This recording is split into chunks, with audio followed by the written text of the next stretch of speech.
College admission 2025 centralised college admission সংক্রান্ত আজকের এই ভিডিওতে আলোচনা করতে চলে এলাম তোমরা কিভাবে তোমাদের হাতে থাকা স্মার্টফোনটি ব্যবহার করে 1 মিনিট সময়ের মধ্যে মেরিট লিস্ট দেখে নিতে পারবে।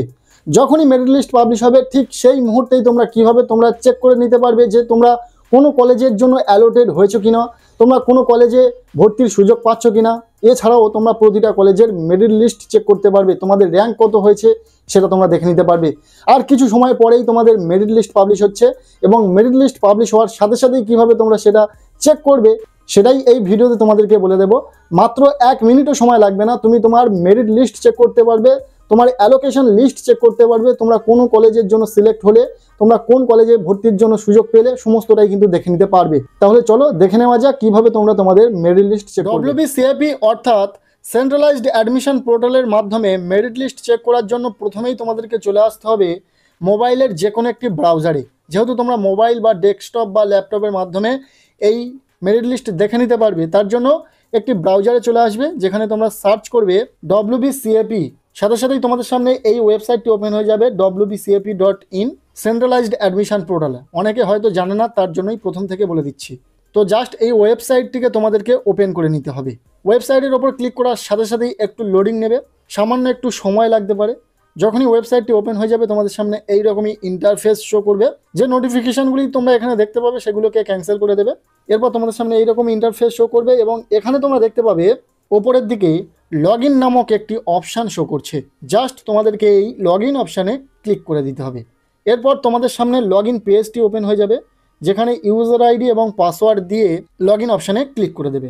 সাথে সাথেই তোমাদের সামনে তোমাদের প্রোফাইলটি ওপেন হয়ে যাবে। এখানে তোমরা দেখতে পাবে ছবি সহ সমস্ত তথ্য শো করছে। এখানেই তোমরা দেখে নিতে পারবে তোমরা কোন কলেজের জন্য সিলেক্ট হলে। যখনই মেরিট লিস্ট পাবলিশ হবে ঠিক সেই সময় কিন্তু তোমাদের সামনে এই রকম ইন্টারফেস শো করবে।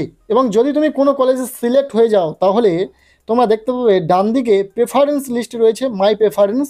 এখানে তোমার চয়েসে রাখা সমস্ত প্রেফারেন্সগুলো রয়েছে। এবার তুমি যে কলেজের সিলেক্ট হলে ভর্তির জন্য সেই চয়েসটির ঠিক নিচে এইরকমই অ্যালোটেড শো করবে। এই অ্যালোটেড লেখাটি যখনই তোমরা দেখবে তখনই বুঝে যাবে যে ওই কলেজের ওই সাবজেক্টে তুমি অ্যালোটেড হয়ে গেছো, তুমি কলেজে ভর্তির সুযোগ পেয়ে গেছো। এছাড়াও এই জায়গাতে সমস্ত ডিটেলস রয়েছে, যেমন এখানে দেখতে পাবে লেখা রয়েছে কংগ্রাচুলেশন, লেখা থাকবে you have been provisionally selected. ঠিক এই জায়গাতে লেখা থাকবে তুমি কোন কলেজের কোন সাবজেক্টে অ্যালোটেড হয়েছো, তোমার অ্যাপ্লিকেশন নম্বর, তোমাকে কত টাকা ফিস করে অ্যাডমিশন নিতে হবে, অ্যাডমিশন ফিস কত, টোটাল কোর্স ফি কত এবং তুমি কত নম্বর তোমার প্রেফারেন্স পেয়েছো সেই তথ্যটাও এখানে থাকবে। এবং এর ঠিক নিচে লেখা থাকবে টেক অ্যাডমিশন। এই টেক অ্যাডমিশন নামক অপশানের ওপর ক্লিক করেই তোমাকে পেমেন্ট করে ওই কলেজে প্রভিশনালি অ্যাডমিশন নিয়ে নিতে হবে। এবং যেদিন কলেজে ডকুমেন্টস ভেরিফিকেশন হবে, ফিজিক্যাল ভেরিফিকেশান, সেই দিনই তোমাদেরকে ডকুমেন্টস নিয়ে কলেজে যেতে হবে এবং সেখানে তোমার ভেরিফিকেশান কমপ্লিট হয়ে যাওয়ার পর তোমার ভর্তির প্রক্রিয়া কমপ্লিট হবে। এবার অনেকে মেরিট লিস্ট চেক করতে চায়। মেরিট লিস্ট দেখার জন্য তোমরা এখানে দেখতে পাবে মাই প্রেফারেন্স সেকশানে ভিউ অল নামক একটি অপশান। এই ভিউ অল অপশানের ওপর ক্লিক করে দেবে। জাস্ট তোমাদের সামনে তোমাদের সমস্ত প্রেফারেন্স লিস্ট শো করবে। তোমার কোন কোন চয়েস তুমি রেখেছো তোমার প্রেফারেন্স লিস্টে সেগুলো পরপর শো করবে। এর সাথে তুমি দেখতে পাবে তোমার রাখা প্রতিটা প্রেফারেন্সের মেরিট লিস্ট। প্রতিটা কলেজের প্রতিটা সাবজেক্টের ক্ষেত্রে যে যে চয়েস তুমি রেখেছো প্রতিটার ক্ষেত্রে কিন্তু তুমি মেরিট লিস্ট চেক করতে পারবে, তোমার র্যাঙ্ক কত হয়েছে সেটা দেখে নিতে পারবে। এর পাশাপাশি কারা কারা ভর্তির সুযোগ পেলো অর্থাৎ কারা কারা অ্যালোটেড হলো সেই অ্যালোকেশন লিস্টও দেখতে পাবে।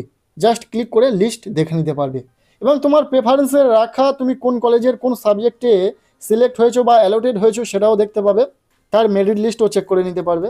এটা বিশেষত কাজে লাগবে তাদেরই যারা অটো আপগ্রেডেশন করবে, অর্থাৎ যারা ফার্স্ট চয়েস পাবে না, সেকেন্ড, থার্ড, ফোর্থ যে নাম্বার সে প্রেফারেন্স পেয়ে থাকুক না কেন, যদি ফার্স্ট প্রেফারেন্সে যেটা রেখেছিল সেই চয়েসটা যদি সে না পায়, সেই কলেজটি যদি সে না পায়, সেক্ষেত্রে সে কিন্তু ভর্তির সময় অটো আপগ্রেডেশন ইয়েস করে ভর্তি হতে পারবে। এর ফলে যে কলেজে ভর্তি হলে সেই কলেজটিতেও তুমি ভর্তি হয়ে থাকতে পারবে। পাশাপাশি এটাও দেখা হবে আপগ্রেড গ্রাউন্ডে তোমার হায়ার কোনো প্রেফারেন্স যেগুলি তুমি রেখেছিলে সেই প্রেফারেন্সগুলিতে তুমি চান্স পাচ্ছ কি না। যদি পেয়ে যাও সেক্ষেত্রে তুমি নতুন কলেজেও ভর্তি হতে পারবে, আবার যদি চাও যে পুরনো কলেজে থাকতে সেক্ষেত্রেও পুরনো কলেজে থাকতে পারবে। এছাড়াও কিভাবে তোমাদেরকে পেমেন্ট করে অ্যাডমিশন নিতে হবে, কিভাবে তোমাদেরকে অটো আপগ্রেডেশন ইয়েস করে অ্যাডমিশন নিতে হবে সেই নিয়ে ইতিমধ্যে ভিডিও আমাদের চ্যানেলে এসে গেছে। সেই ভিডিওর লিঙ্ক আমি এই ভিডিওর ডেসক্রিপশানে দিয়ে রাখবো, তোমাদের যদি প্রয়োজন হয় অবশ্যই দেখে নিও। আজকের এই ভিডিওটি এতটুকুই। ভালো লেগে থাকলে লাইক করে দাও, চ্যানেলে নতুন হলে চ্যানেলটিকে সাবস্ক্রাইব করে রাখো।